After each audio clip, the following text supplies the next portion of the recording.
Hello, Stitchers. Welcome to Stitch Please, the official podcast of Black Women Stitch, the sewing group where Black Lives Matter. I'm your host, Lisa Woolford. I'm a fourth-generation sewing enthusiast with more than 20 years of sewing experience. I am looking forward to today's conversation, so sit back, relax, and get ready to get your stitch together.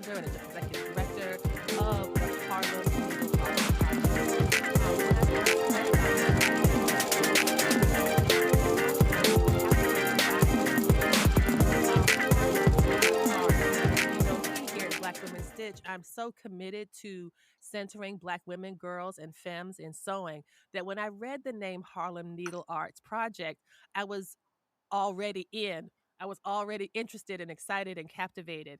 And the more I learned, I went to a couple of Mantra Mondays that they hosted on Zoom and following them on Instagram. Some really beautiful, evocative projects that both speak to needs of creativity as well as community. So I am honored to be able to speak today with Michelle Bishop. Welcome to the program, Michelle. Well, thank you so much for having me. I am delighted that you have been inspired by us and have had the opportunity to engage with us through our Mantra Mondays. It's a wonderful project Thank you. as a whole. Like just going through your Instagram feed, you get a really beautiful feeling for what you are about. But can you tell us a little bit about your background, Michelle? And then we can transition to talk about why you started Harlem Needle Arts. Sure. I am, I guess from a professional point of view, my background is database development. And so I manipulate data. I've always been a person who has been committed to who I am culturally. My family's from Barbados, and I lived there for a little bit. And I was always inspired by my aunt Auntie Jean, as you know, she's known to us, who was, one of the original boss ladies in my life. And she, at 16 years old, was not going off to England to become a nurse like some of her other family members and peers. And she didn't want to do laundry for white people. So she decided she was going to take a class in sewing. And she went to, I don't know who was teaching it at that time. And she took a sewing class.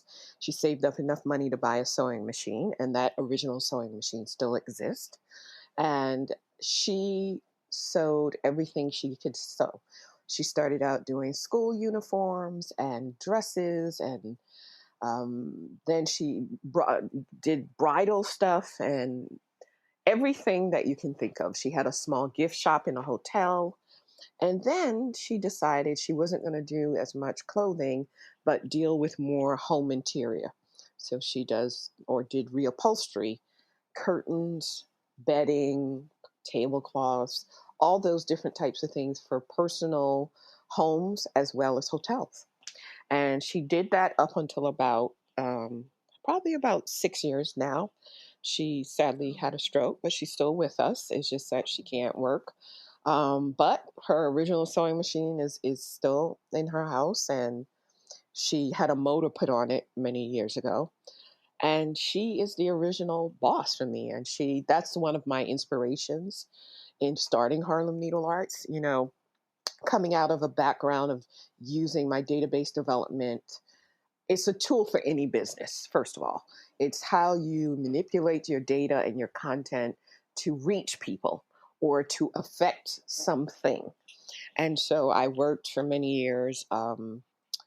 Most recent profession outside of what I do now for a special events company. And I wore 3 different hats. I designed their custom databases for all their events and managed their local area network. And what else? And also, I was part of being an account executive for actually raising funds. So I got to see the business firsthand from all avenues. And I knew that I wanted to sort of be on my own while I was there. I knew that. And I started to build Harlem Needle Arts probably in about 2003, 2004. I'm always selling something. So let's say always selling something, from my earliest years back in the day. Well, first of all, I was a Girl Scout, and then you would get magazines like Yes. Right On magazine or Yes. all of those magazines, and in the back they would have all these little tiny ads. And I there was an ad where you could get stuff, and all you had to do was sell greeting cards. And I sent away for that, and I started selling greeting cards. It was like holiday Christmas cards where you would take an order for that person, and their name, the family's name, would be printed in the card. And the more cards you sold, you got to select different prizes. So I would hustle that every holiday season, and I was always doing something, involved in something. School, very active, went on to Pace University, worked in both, private and Yes. nonprofit industry, Yes. and um, always committed, like I said, to just always connected to who I was culturally. My friend and I had a business called, oh God, Wow, Rhythm of that's Life another for great You. name. And what, Wow, that's yeah, another great name. yes. And what we did is we sold cultural accessories. And this is back in, late 80s, early 90s at many of the cultural festivals, from DC, Maryland area to here in New York, it was called the African Street Festival. It's now called the Yes, International I African saw Art some of those Festival. images Dance on after. your Instagram page, and I was like, "I am on so your sad this Instagram might not be page, and I was happening like, this year. Oh my gosh." Yeah, it's not happening. None of the festivals are happening this season. So, Dance Africa, International African Art Festival. I don't know if Odunde will happen either. Probably not. That's in Philly. We did so many festivals. And, it was a time where, you didn't have a credit card machine outside. Of course, we both had 9 to 5 jobs, but you had more energy, you were single, you got out there, and we were always on the grind. And so professionally, I just kind of morphed from what I was doing and built Harlem Needle Arts because initially I was looking in Harlem for some place for my mother to take Wow. crochet classes. I thought, yeah, I thought it was best that she learned from someone other than me because there's a level of being more receptive sometimes when it's Mhm. outside of the family. In any event, couldn't find any place in practically in Manhattan that even taught crochet or knitting, and then so I thought about that, and then I said, I should host a class. I'm sure other people would want to learn. The other inspiration for it is that I was a member, well, still a member, not an active member, but of Harlem Oh, Girls okay. Quilting Circle. And yeah, and my friend Ife Felix organized only a 1 day workshop, and she was teaching how to quilt. And there were like I don't know, maybe 25 women that took this workshop. We had a whole day workshop here in Harlem. We loved it so much, everyone wanted to continue on. So it became a gathering of sisters who we would take turns hosting the meeting at our homes. And then that got into me curating because we were producing content. And I said, someone approached one of the members who's an artist, Laura Gatson. We did a small exhibit at her home of the work we had produced. And someone she knew said, you should, your work should be Okay. at Avery Fisher Hall. And she was like, Okay. what is that? What does that entail? So at the time, Avery Fisher Hall was a part of the Lincoln Center Oh. campus. And Oh. yeah, and so that's one of the properties that's part of Lincoln Center. It is no longer called Avery Fisher Hall. It's now called the David Giffen Center for something. Anyway, so that particular hall had on their lower level what's called the Cork Gallery. And you could, what they would do is they would invite artists to come in, and you would have to install your own work, do your own, sit the exhibit yourself, Mhm. and exhibit your work. And Mhm. so Laura followed up with that. And then between she and I, we curated the second exhibit there. And then that every year it was, once again, me being the data person, it's organizing the content from each person: images, text, promotional material, signage, on and on and on. So I took on that role in the group. And so for me, looking at being in all these cultural spaces and saying, well, the world needs to know about everyone. It needs to know about the art end, not solely the art end, but the art and cultural lens of all of the different forms of needle arts. And there were so many people around me that were in the artistic world on a more localized Yes. level at the time.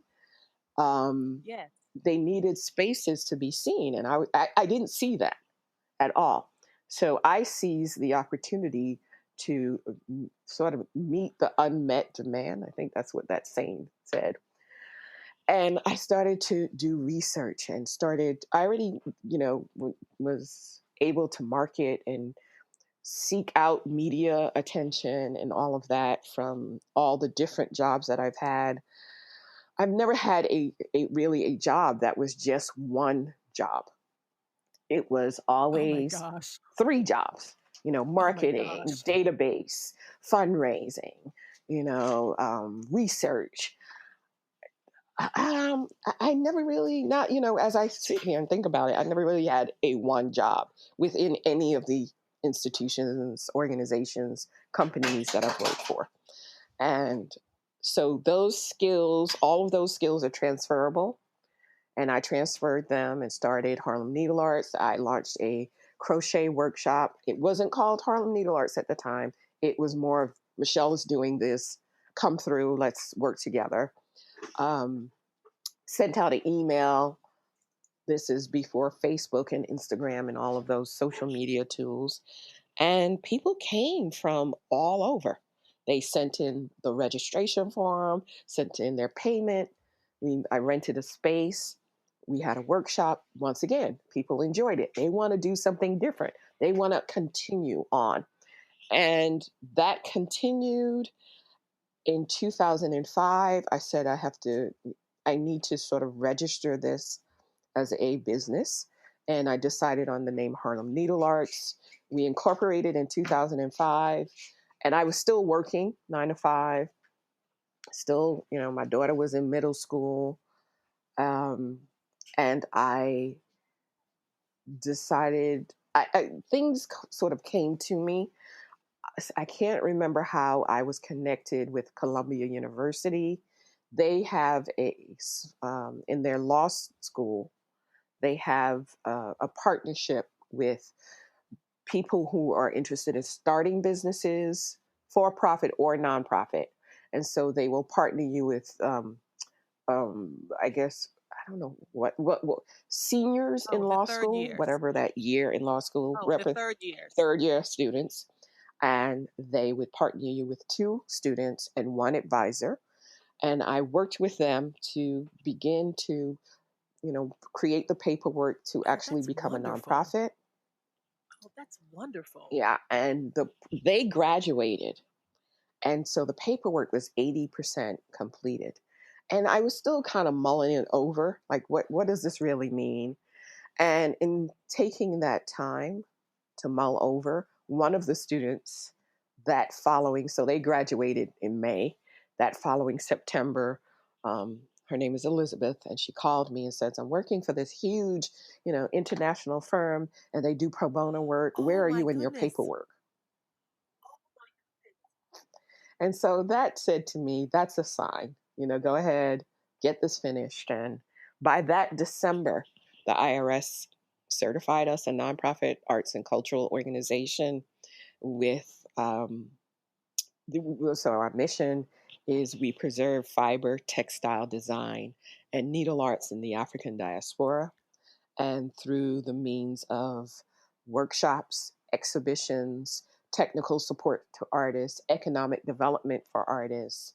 Um, we are the gamut in terms of providing to both our general constituents, the general public, as well as the artists in our network and beyond our Michelle, network. your story is such a powerful revelation. I mean, just the story of how you began this project based on a personal need. Just something as small as you wanted your mother to learn crochet, or maybe your mother wanted to learn crochet, but you figured that, yes, you might have taught other Hmm. people, but sometimes it can be better for, for someone else to teach a family member. And and then you were like, okay, let me look around and see what I can find. I can't find anything. Therefore, this is a need that I can fill. And you did it. And it's Right. such, I think a lot about possibility models. That's something that's really important for my own practice with Black Women Stitch. Like when I started this group, it was a bit difficult because I'd seen a few other people do something, but it wasn't exactly this, and I also knew what Hmm. I needed, and I couldn't find what I needed. I saw that there were these amazing groups, and so I was able to look at models from the Yarn Mission, for example, was a great model.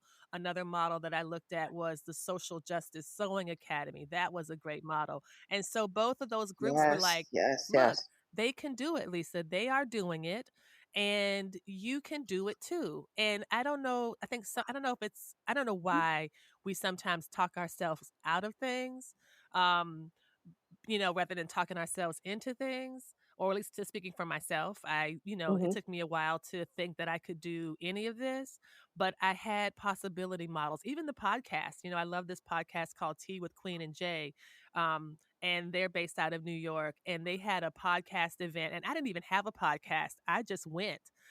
They had it at this place a little bit adjacent to the West Village. I don't know much about New York geography, but I went and it was a great Hmm. time. And then I met some other women of color and Black women podcasters. And then 4 months later, I had a podcast. And so, like, it's these types of things that your organization is such a beacon for. I mean, you helped me because I follow your newsletter. And that's how I found out about this arts organization that's giving out grants for the next few months. And so I put my name on the list. I mean, it was just things Hmm. like that, like these small things that might not seem like significant actions individually, but just when you think about the cumulative effect that your work has had overall, I really hope that you recognize like how much of an amazing cultural shift you are helping to bring about and precipitate, because you are absolutely bringing that shift about by normalizing and providing a model for what it means to center ourselves in in a variety of craft Yes. spaces where we find ourselves erased. Right. And I'm the person who is pro Yes. black, okay? Hmm. Pro African, pro African diaspora, and I am not I'm not the person that says I'm doing this because they're doing it. This is not a comparison, right? This is a I create opportunities through this particular model institution that represents who we are. And it's there for all the entire world to see. But we are about the African diaspora and people of color and indigenous communities as well. And teaching and learning, engaging, understanding similarities, understanding cultural connections, and that is critical. And it's not just, recently there was a media opportunity for us, and this media group said, "Oh, this pastime X, Y, Oh and my Z," goodness, and the so I had to pastime. clarify that. I clar- pastime. So I clarified. I said, well, so these are the talking points, right? And please understand what this represents for who we are. Now, yes, you can be a hobbyist and engaged in all the different art forms, and that's totally relevant and fine.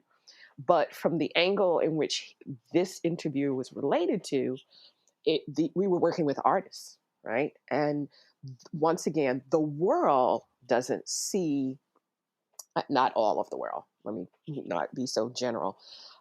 Some in the world don't see the art forms of quilting, adire, batik, weaving, spinning, all of these different entities as artistic or things that are related to cultural artifacts. And they think of them very utilitarian and very Americanan, Americanan, kind Yes, of yes, they see it Americana. Yeah, sorry. as more And, craft than art. right, right.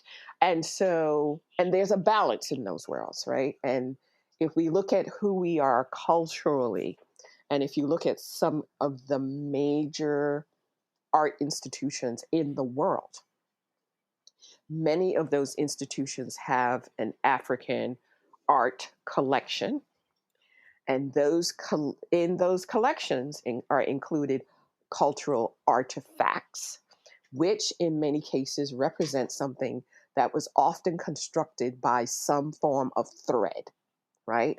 That means your Mask. dress, your attire, your mask, your ceremonial pieces.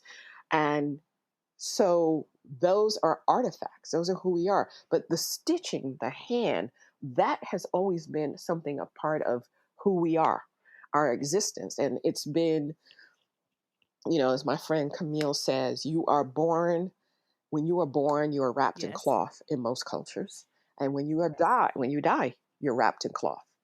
And so what between birth and death, what happens between the construction of fiber through ceremonies and rituals and culturally all of these aspects of who we are, there's always been a significant passage, rites of passage that includes the structure of creating something through textile slash thread in who we are culturally.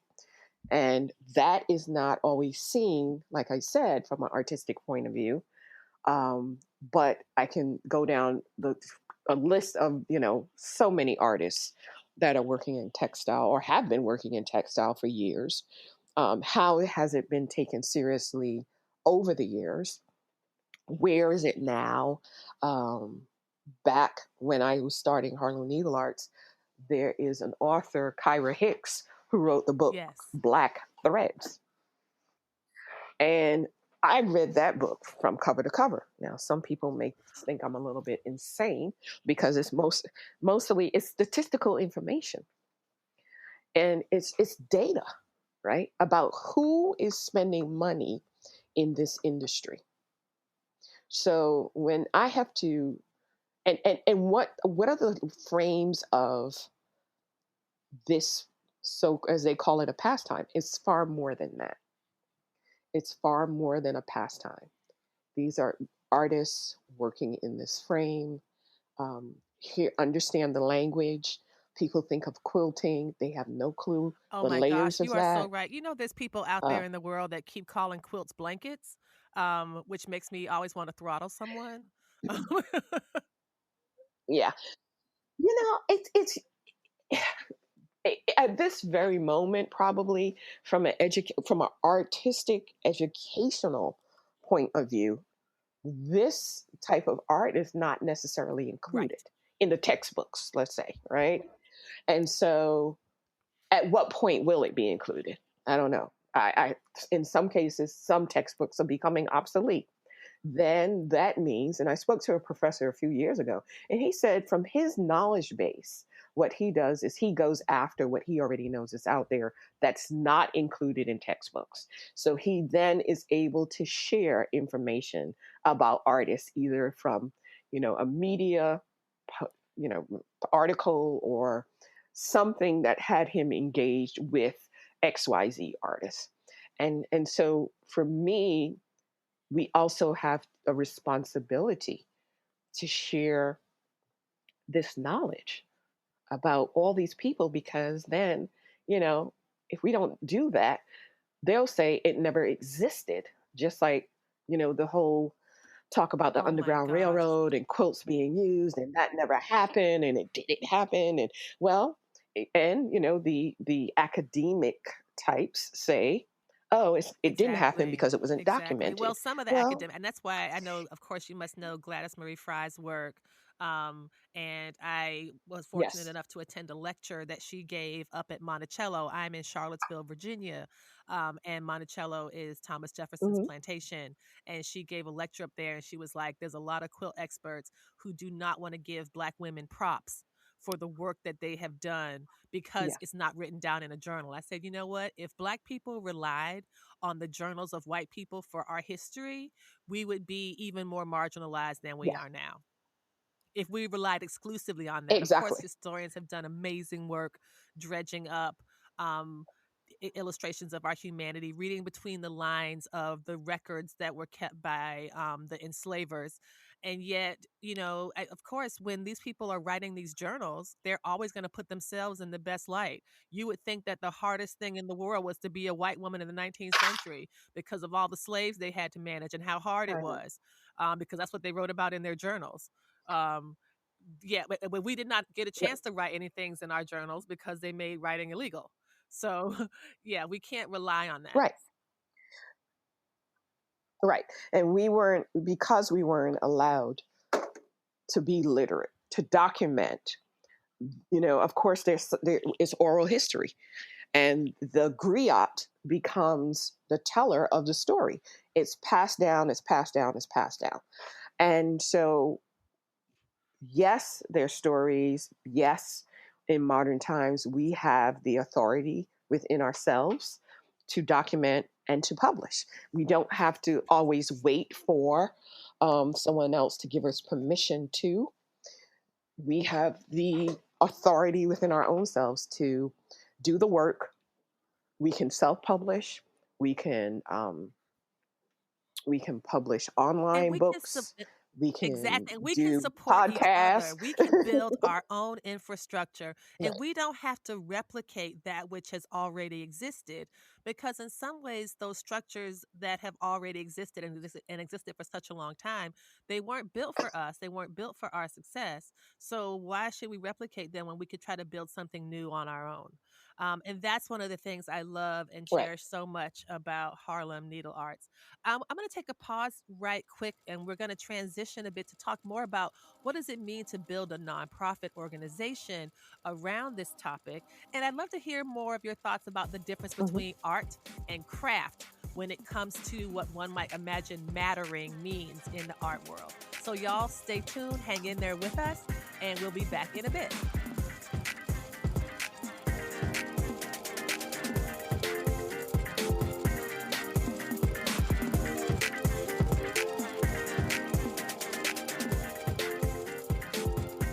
Here at Stitch Please, the official podcast of Black Women Stitch, we talk a lot about sewing.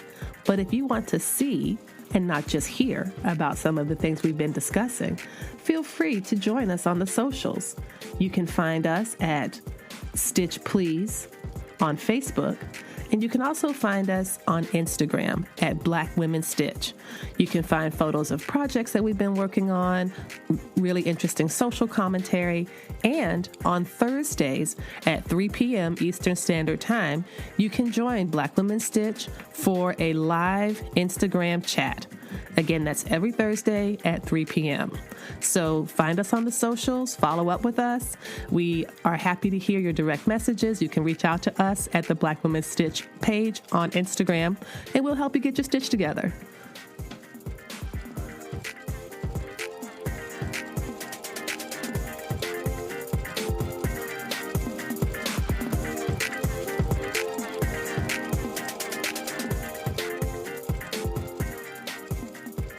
Welcome back, everybody. You're listening to the Stitch Please podcast, the official podcast of Black Women Stitch. And I am joined today by Michelle Bishop of the Harlem Needle Arts.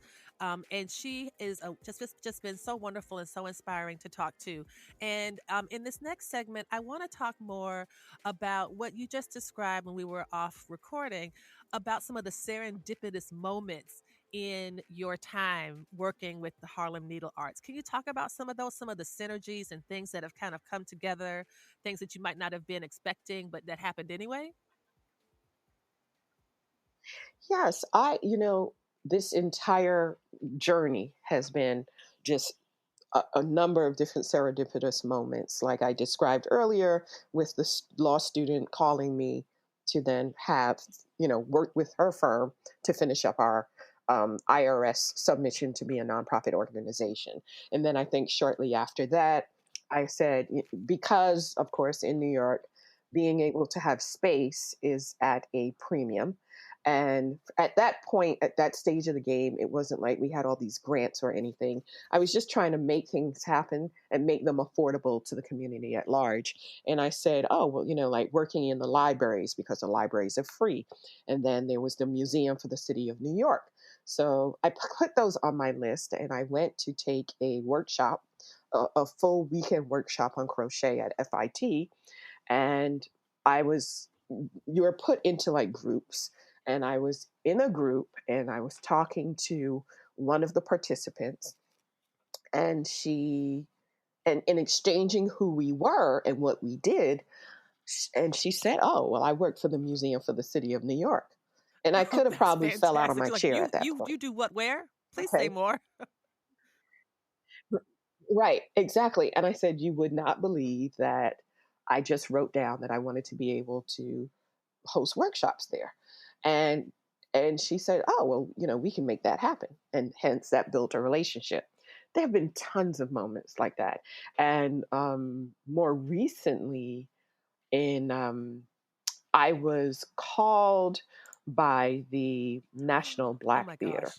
here in Harlem.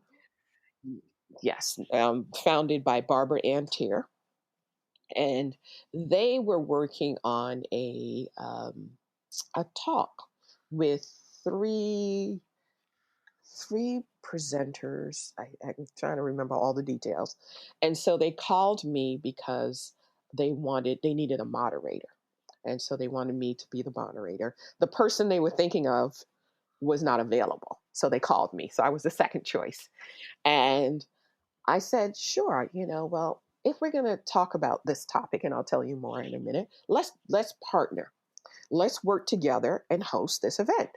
I'll work with you on distributing to our mailing list and getting the word out and packing the house, and I'll even get someone to videotape it, and do all of that photography, all the things that we needed to make this a success. And so it happened that the three people who were part of the panel, there was um, there was a professor from Buffalo State, Buffalo, SUNY Buffalo, whose name, please forgive me, I can't remember her name. There was the quilt artist Laura Gatson, who's here in Harlem, and then there was Chief Nike Okundaye. And Chief Nike came from Nigeria. She had a long relationship with the National Black Theater, and she is an artist. She is a historian, a humanitarian. She is the keeper of all things Adire or Adiare, and I'll share more about that. And so this whole event happened, and she came from Nigeria. So I got to meet her, got to meet her daughter, and we you would think that we kind of knew each other Oh, I forever, love when that but we happens. had You just just you just meet right, and then you just hit it off. right, we just hit it off. And so I was there, and then we have a mutual friend, Perfect. and this mutual friend has known them all his life. She is like his second mother. Okay. And then like all the pieces to who he was came together as well.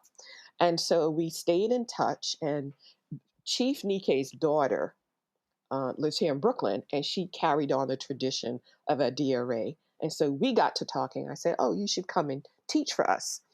So she came, she taught. We had a wonderful all day exhibit learning Stitch a DRA. And the space, we were an organization in residence at the Leroy Neiman Art Center. And in that role, we were there in the space. We had access to the space to host workshops. We partnered to curate exhibits, so on and so forth, and work together in this community of Harlem to really bring content to the forefront. So when her name is Shei taught. It's a gallery space and a workshop space. And she said it would be great to have mom, Chief Nike, come here and exhibit her work. And I paused and I said, let me see how I can make that happen. And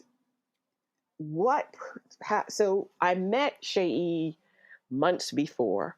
Months later, she's teaching for us. And a year later, her mother's work is in the gallery. Her mother comes from Nigeria.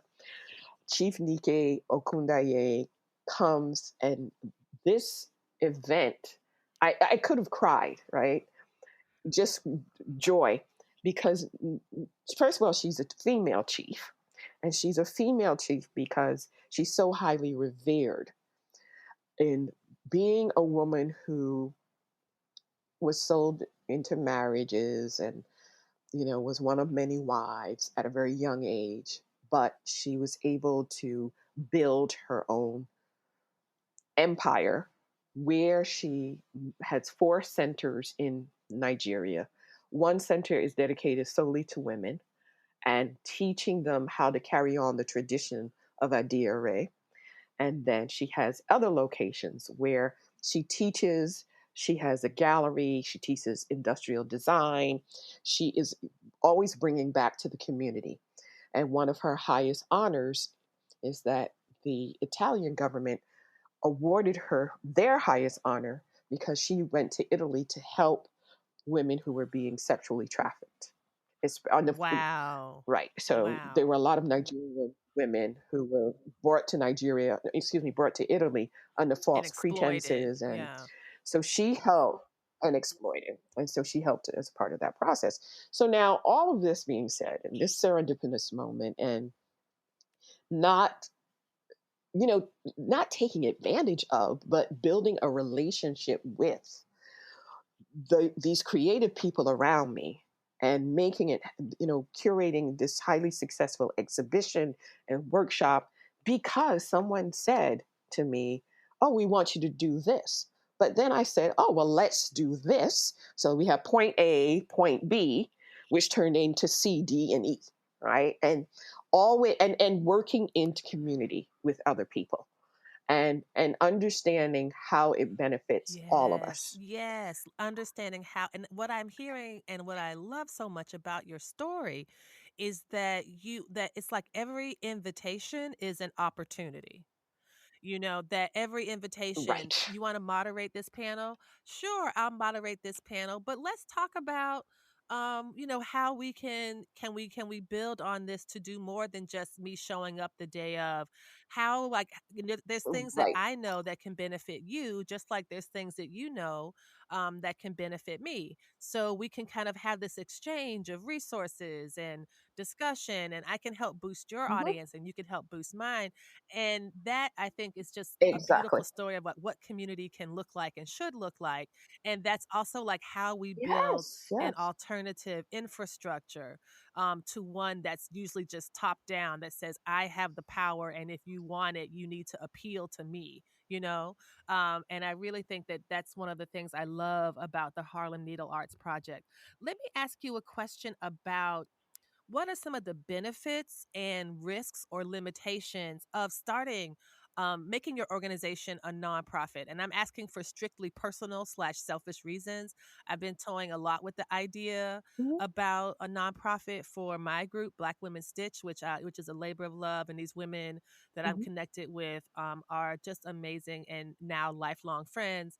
And I have heard some other folks I've been talking with about like getting grants to build the podcast, et cetera, et cetera. But I also live in a place in Charlottesville, Virginia, which is not that big a town, that has more nonprofits per capita than anywhere else in the country. We have more nonprofit. We it's like we Mm. have a nonprofit industrial complex. We've got it's absolutely true. Like, everybody, I mean, I know like off the top of my head, I can name four people that either founded or currently work at nonprofits. And so what do you see as some of the benefits of having a nonprofit? And more importantly, since your work is so dedicated to centering Blackness and Black people, do you find that you have to compromise some of what you do in order to do this? This is another issue for me on the side. Like, I don't have very many sponsorships. I do partner with different like sewing related organizations, but I'm not sure. I don't know. I guess I'm so afraid of having to compromise my message, my tone, my direction in exchange for a sponsorship that I just don't wanna do, and I'm like, Mhm. "Okay, that's fine, I'll just be broke." You know? I mean, and so that's what I'm trying to figure out. Mm. Okay, so let me. Okay, so firstly, I never Perfect. compromise anything. Okay, this is total Blackness. This is a total Blackness operation, and anyone we do business understands that. So I don't compromise anything. I don't alter anything of what the ideas that we put forth and what we want to present. I don't alter that for other people.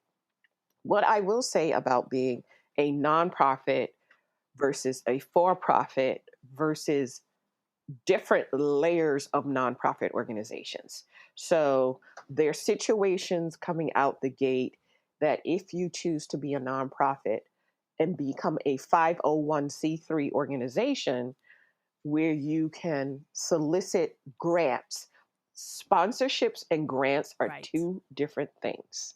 Okay.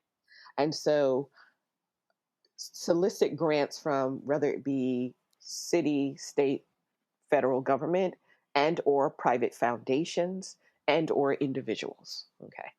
Now, that's becoming a 501c3. Like I said, I went through the entire process, filled out all the paperwork.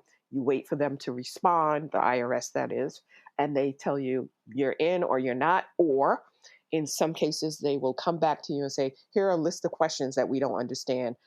Reply to these questions, and then we will review them and get back to you. That never happened to us. Now they're for this Fantastic. moment, I guess, because I was expecting that to happen, and it's normal. It's a part of the process. Now, there's a different way in which you can register as a nonprofit, and what you're stipulating is that you're working on getting the status. So you register your business as the type of business that it is a nonprofit business, and then you become you seek out fiscal Yes. sponsors. So let's Yes. say right. So let's say you're in the process, or you're thinking about the process, but organization A, who already is a nonprofit, who already is vetted in the world, can be your fiscal sponsor. You can apply for funding. The funding goes into their bank account, and they write you the check less That's their right. fee for And then being they your handle the conduit. taxes and Okay. stuff like that too. So, like, Well, yes, they handle the taxes right. They handle the taxes. Now, the other, being a for profit, it has to do with what your business plan looks like. What are your goals? And I say business plan because it doesn't matter if you're a nonprofit or a for profit. If you don't have a plan, if you don't treat if you don't treat this like a corporation that it is, don't this is me saying this. I'm not saying the world says this. Do not come into the game. Treat everything like it is business. I don't care if you decide you're going to sell cupcakes on the street. It is a business.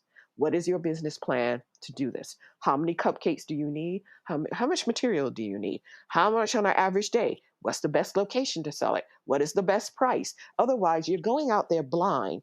You don't have a plan. And you also have to understand that when you become a nonprofit, you're working based on fiscal years of Right. whomever the funders are.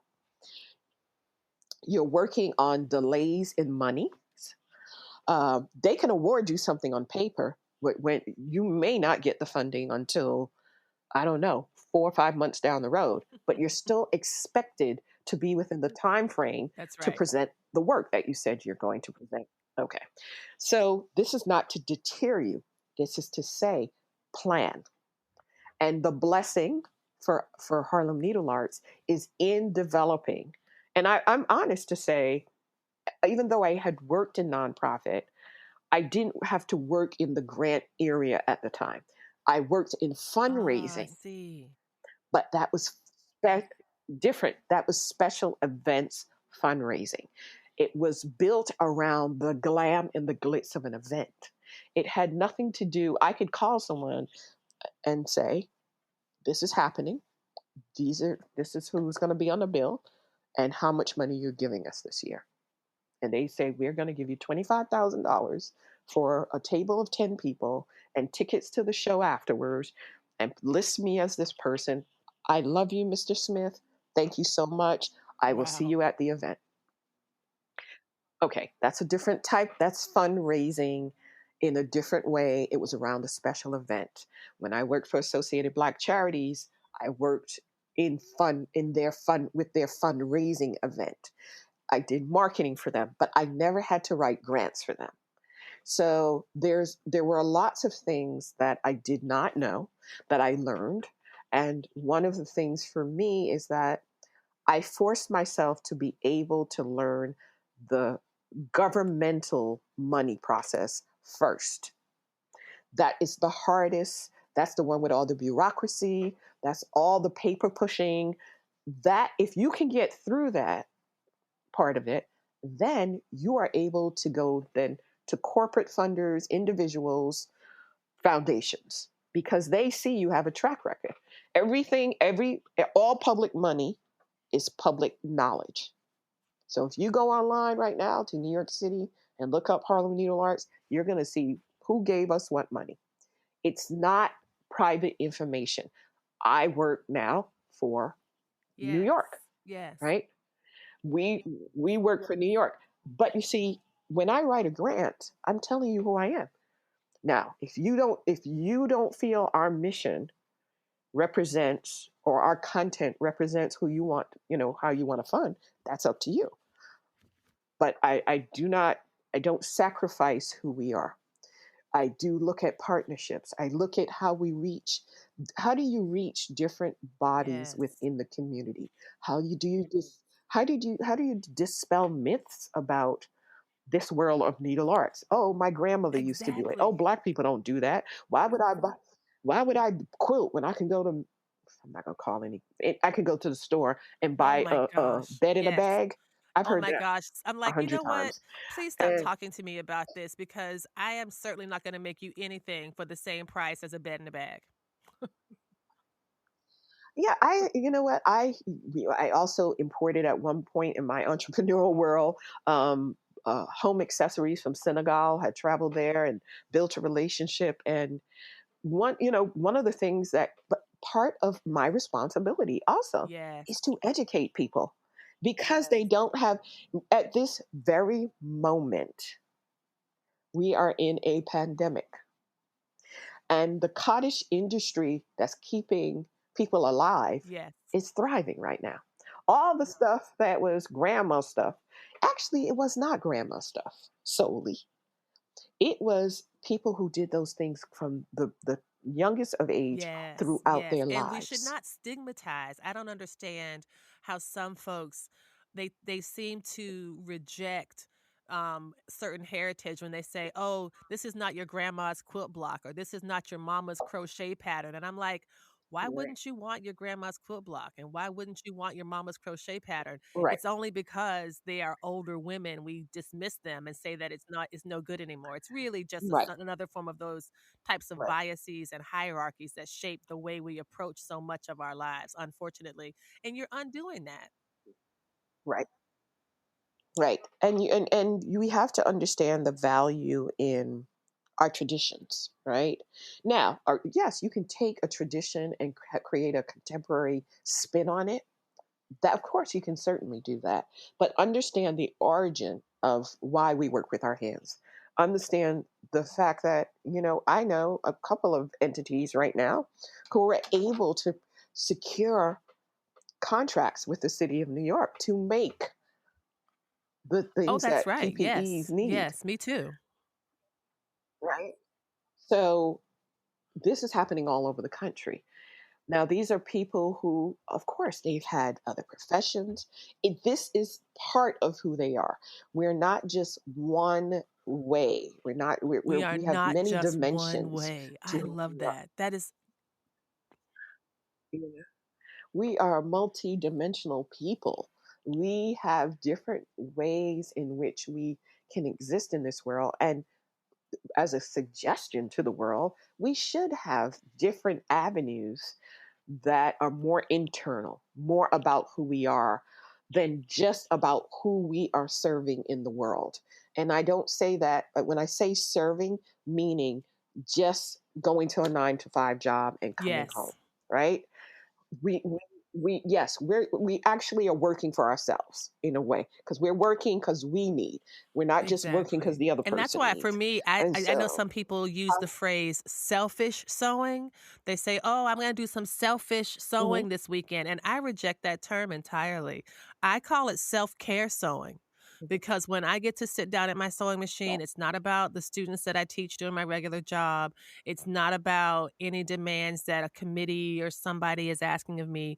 This is something that I am doing because I love it and because there's something about the mhm, transformation and the sitting down and the stitching and the sometimes the unstitching and the cutting and all that requires to make a garment or to make a quilt or to make some piece is doing something for my spirit. And that's why I never right, call it selfish sewing.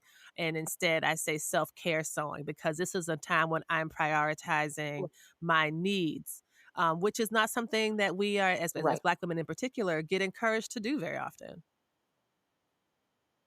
That's true. And we have And yeah, to I'd love to mantra talk about Monday. that. Please tell me It more. Y'all give need to check out these Mantra Mondays. They've got a lot of them. I know that you started doing them way before this pandemic hits, but now you can access them on Zoom. Can you tell Yeah. us about it? Yes.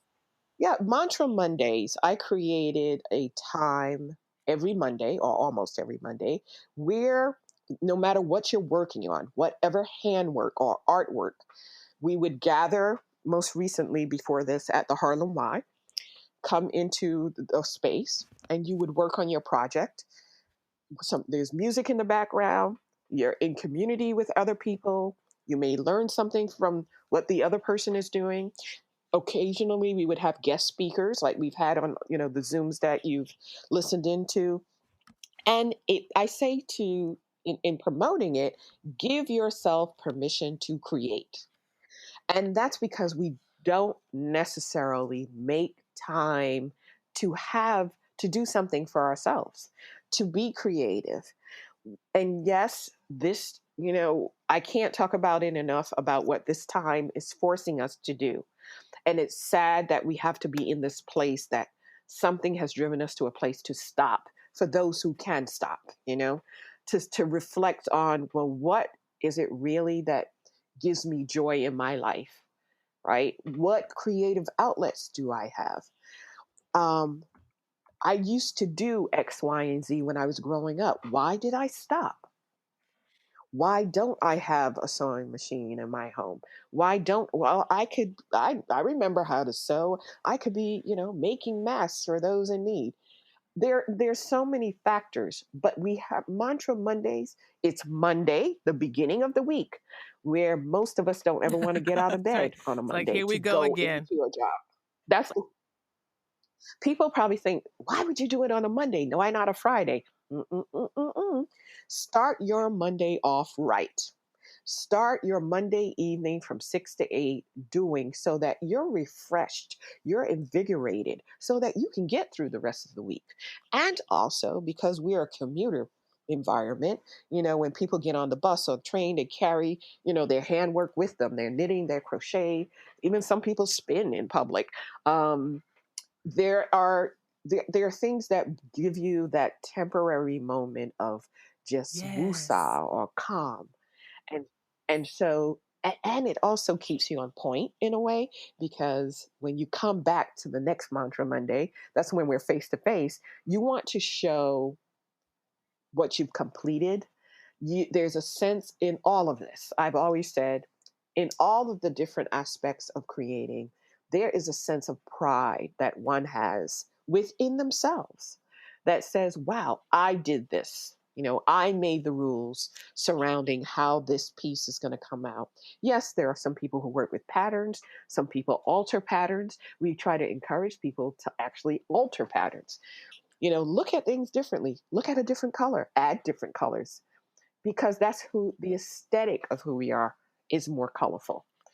And so that's what Mantra Monday is. The mantra is all of the art forms: quilting, knitting, crochet, spinning, batik, adire or adiare, weaving, fiber fusion, tatting, all of those, beading, all of those art forms are considered rhythmic because it's a continuous repetitive stitching or connecting. So they're considered rhythmic art forms.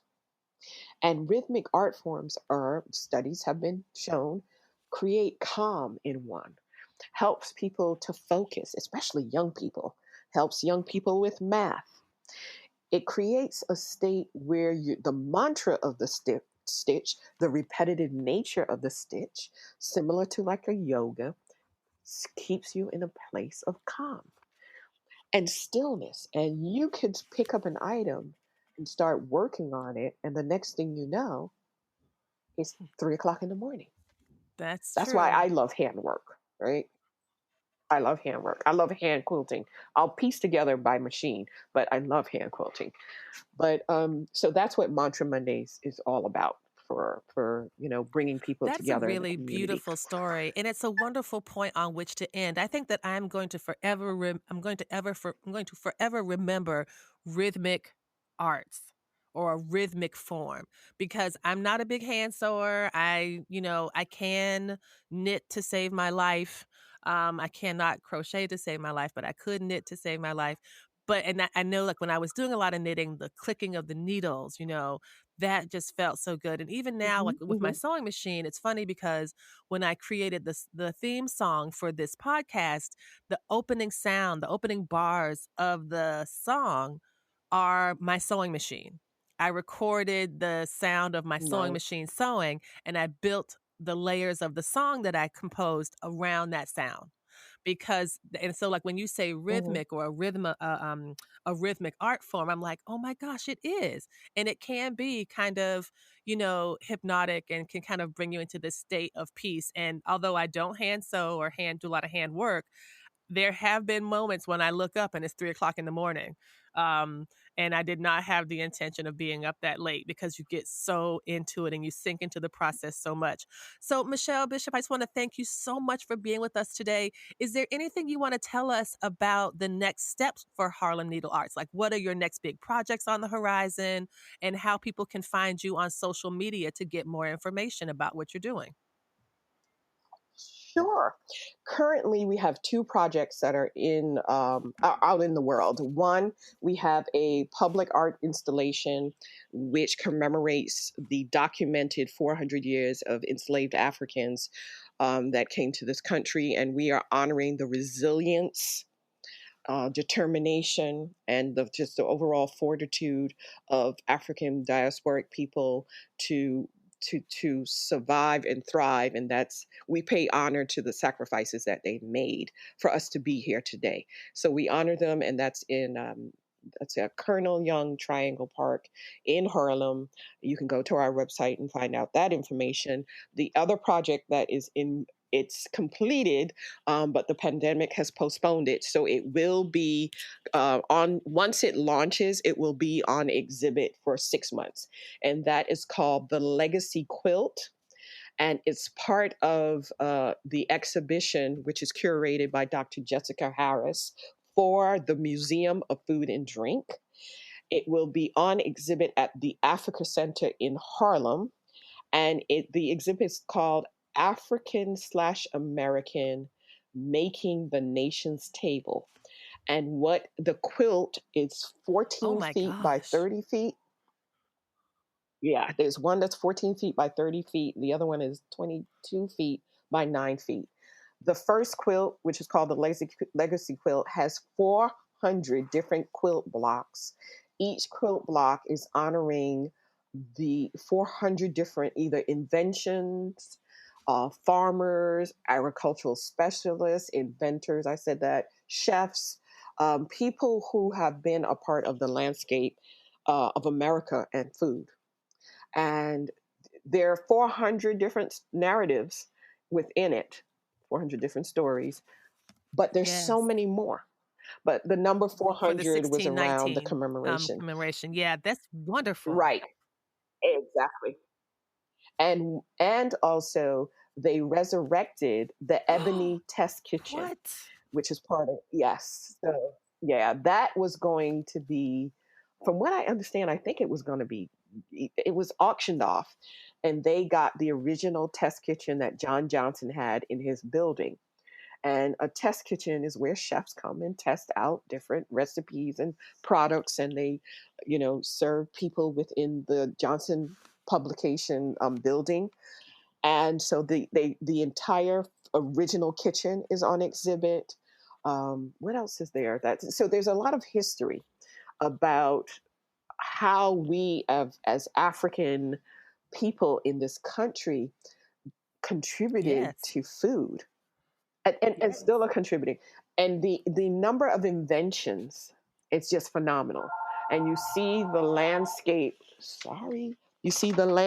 of um, you see the landscape of how we were able Thrive. to Survive and thrive. just thrive. And so much of what we are, what this country is, of course, is because of That is the African truth. people.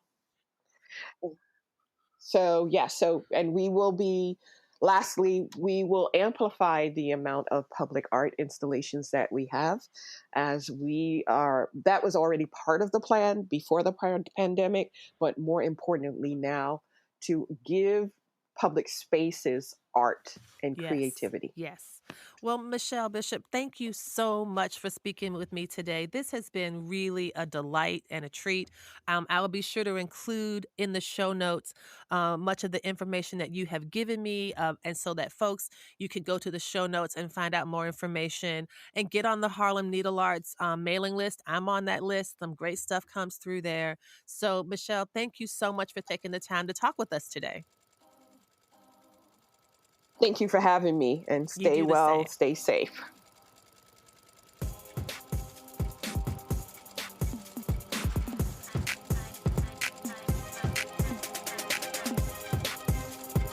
Thank you for joining us for this week's episode of the Stitch Please podcast, the official podcast of Black Women Stitch, the sewing group where Black Lives Matter. There are a variety of ways that you can support the program, and you're doing it right now. By listening to the podcast, it does help us grow. Another way to do that is to rate the podcast, review it, subscribe to it. All of these things are ways that you can support the podcast without having to spend any money at all. If you would like to spend some money to support us, there are ways to do that as well. You can make direct donations to our Patreon site for monthly contributions, as well as one-time contributions to PayPal, Cash App, or Venmo. And finally, we have another cute, very adorable way for you to support the Black Women Stitch Project. It's a pin, a PIN enamel lapel pin that's very cute. It's about 2 inches wide and 1.5 inches tall, and it's of the Black Women Stitch logo. and that is $15 with free shipping to the U.S. And so if you drop $15 in the PayPal, Venmo, or Cash App accounts, and then send me your email, no, not email, if you send me your mailing address to my email, either at blackwomenstitch@gmail.com, or you send me a direct message on the Black Women Stitch Instagram page, we will put the pin in the mail to you. Again, free shipping, $15 for the pin, and all of this goes to support the Black Women Stitch Project. Thank you again for joining us this week. Come back next week and we will help you get your stitch together.